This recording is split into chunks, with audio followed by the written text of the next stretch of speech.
Bonjour.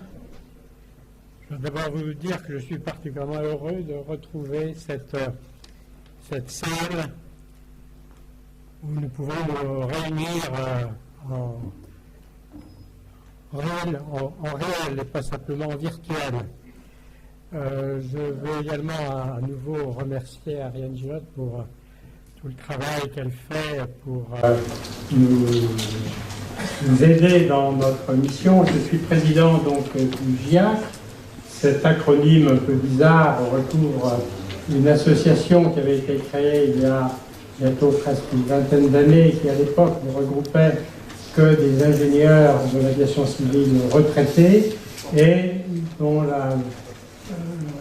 je dirais, on peut maintenant devenir membre d'une manière plus large, puisque la participation a été d'abord élargie à tous les cadres supérieurs de l'aviation civile retraités et depuis 2 ans à tous les anciens cadres ou cadres encore en activité à la DGAC. Donc actuellement nous sommes environ une centaine de membres, mais nous avons un réseau de diffusion d'environ 140 personnes en comptant des personnes invitées qui s'intéressent à nos activités. Nos missions sont essentiellement, d'une part, de créer des relations entre les membres de l'association et de nous soutenir mutuellement, mais aussi de contribuer aux actions mémoire de l'aviation civile. Nous avons une AG par an et tous les échanges se sont faits depuis 2 ans sur le web, mais nous espérons pouvoir progressivement, je dirais, revenir à des échanges plus directs. Alors, cette association fonctionne essentiellement autour d'un site internet que vous voyez affiché ici, qui contient toutes les informations relatives à notre fonctionnement, ainsi qu'une documentation sur l'historique et les actions réalisées et en cours. Alors, ce site internet est géré par notre webmaster, Yves Meusburger, que beaucoup d'entre vous connaissent, qui ne peut pas être là aujourd'hui, mais qu'il ne faut pas hésiter à contacter si vous avez des questions techniques ou des questions particulièrement précises qui vous concernent. Alors, ce site internet renvoie sur une chaîne YouTube qui regroupe donc les vidéos essentiellement. Donc il y a, je ne vais pas rentrer dans le détail de toutes les vidéos disponibles, mais ce nombre s'accumule progressivement et la fréquentation de cette chaîne augmente régulièrement, actuellement d'une année sur l'autre. Cette chaîne également permet d'accéder à un document Calameo, qui est un document partagé entre notre association et la DGAC.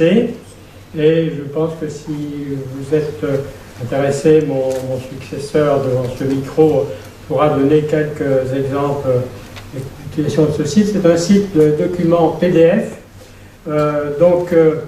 qui regroupe donc plus de 6000 documents, et plus de 600 documents, pardon, excusez-moi, j'ai la vue qui baisse, plus de 600 documents, et pour lesquels, disons, nous allons chercher, j'en parlerai tout à l'heure, à développer les fonctionnalités disponibles sur les documents PDF, de façon à rendre leur consultation aussi dialogale que possible.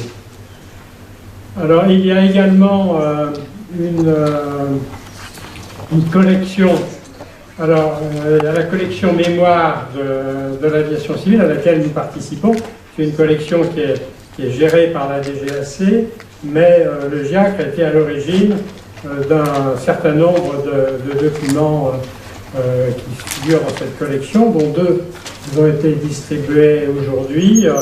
Un qui concerne le strip papier, qui est un travail qui a été engagé il y a déjà pratiquement, je pense, au moins 6 ans ou plus, et qui avait pour objectif d'accompagner le basculage des divers centres de contrôle français vers le strip électronique. Et à chaque fois qu'un nouveau centre bascule dans un système de strip électronique, eh bien, une exposition qui est fondée sur les documents qui sont recueillis dans cet ouvrage, eh bien, va illustrer ce changement important, puisque le strip papier a été surtout utilisé depuis la fin de la Seconde Guerre mondiale, et donc cela fait maintenant plus de 60 ans, disons, que les contrôleurs étaient habitués à ce support et que le basculement vers l'électronique n'a pas été toujours évident. Alors un autre document qui est diffusé aujourd'hui est ce document qui est le tome 1 d'un travail sur les ingénieurs des bases aériennes. C'est un travail qui avait été engagé donc à l'initiative d'un des membres du GIACRE, et au bout d'une dizaine d'années de travail, on avait abouti à un tel volume de documentation qu'il a fallu prévoir 2 tomes. Donc aujourd'hui, vous n'avez que le tome 1, et j'espère que le tome 2 sera disponible d'ici la fin de cette année. En tout cas, c'est l'objectif de la DGAC. Et je vais également noter, on va passer aux travaux en cours. Donc je viens d'évoquer le tome 2 des ingénieurs des bases aériennes. L'ingénieur des bases aériennes, c'est un sujet tout à fait spécifique parce qu'il ne concerne pas que l'aviation civile. En effet, dans les années 1927, quand avait été créé le ministère de l'Air, eh bien, les services constructeurs sur les bases aériennes étaient les mêmes pour tout le ministère de l'Air, c'est-à-dire à la fois pour les services civils et les services militaires.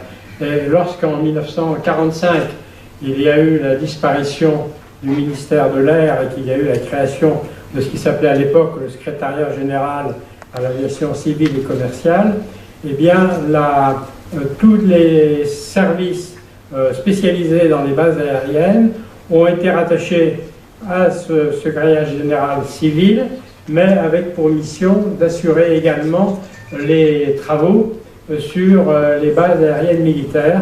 Et donc jusqu'à une période très récente, les services des bases aériennes de ce qui est ensuite devenu le SGAC puis la DGAC avaient 2 clients principaux, les clients civils et les clients militaires.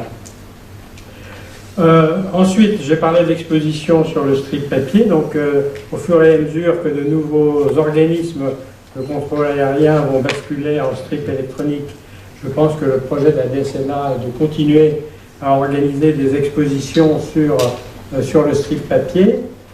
Et un autre groupe de travail qui fonctionne, qui est conjoint entre le GIACRE, la DGAC et le BEA, mais qui est notamment soutenu très largement par la DGAC et par Ariane en particulier, et bien sur l'histoire du BEA. Donc le BEA a été créé après la guerre. Donc aujourd'hui, le BEA a atteint un âge tout à fait respectable, puisque ces 75 ans ont été fêtés il y a peu de temps.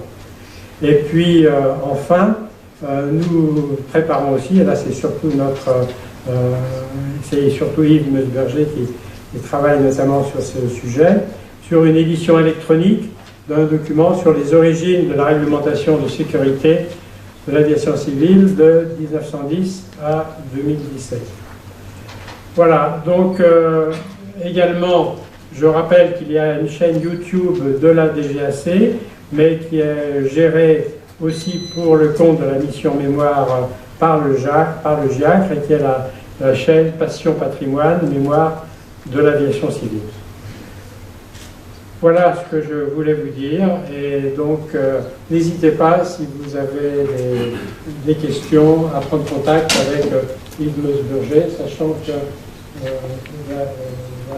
je crois, détailler certains points de cet exposé.